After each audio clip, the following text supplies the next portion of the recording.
Antarctica looks like a movie, but I didn't expect it to be loud, blue, mountainous, and honestly, kind of smelly. Let me show you what surprised me the most about traveling to Antarctica. This is part 2 of my Antarctica series where I'm sharing the real trip, not just the best version travel highlights. So the first thing is Antarctica doesn't just feel cold, it looks unreal. The water is blue, the sky is blue, the icebergs are blue, everything is blue, like something out of a movie. But the thing is, in real life, it feels even more intense than the photos and videos. The second thing I was surprised to learn has to do with the penguins. Penguins are cute, but they're also constantly making noise. I was told it's probably because they're reacting to what's going around the colony and protecting the young. Or at least that's what I was told. But even if you explain it one way or the other, the result is the same.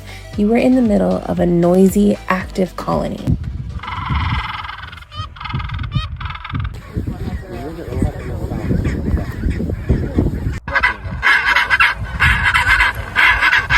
A lot of these things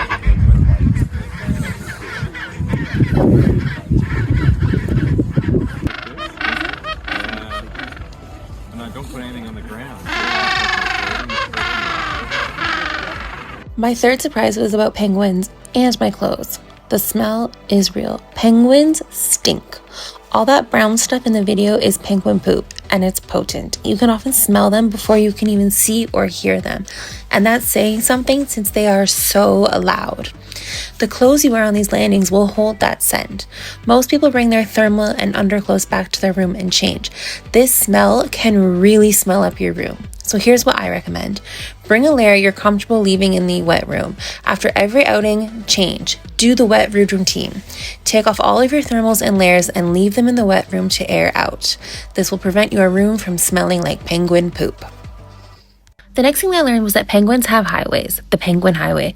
They use the same routes repeatedly from their group to the ocean to hunt and feed, and vice versa, and over time these paths get worn into the snow. It's basically a road paved by constant traffic. These routes often serve the penguins safe passage to their group and young and to the ocean to feed. When observing the penguins, it is important to not block the Penguin Highway. The penguins can get confused and turn around if their path is blocked for too long.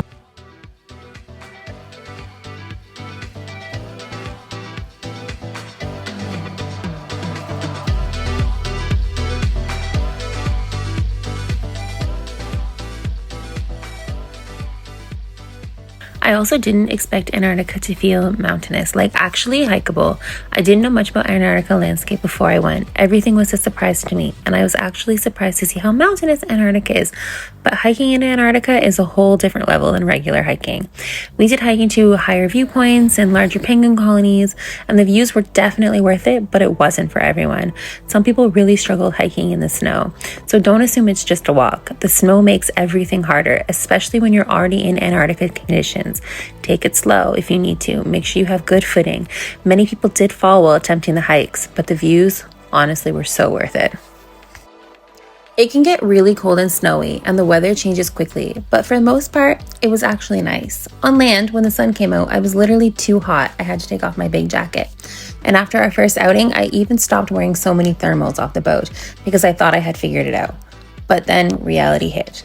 The zodiac guides reminded me why you pack layers. Wind and spray hit differently. You'll want your big jacket for the zodiac rides, and you should always be ready to layer up fast. So yeah, Antarctica surprised me.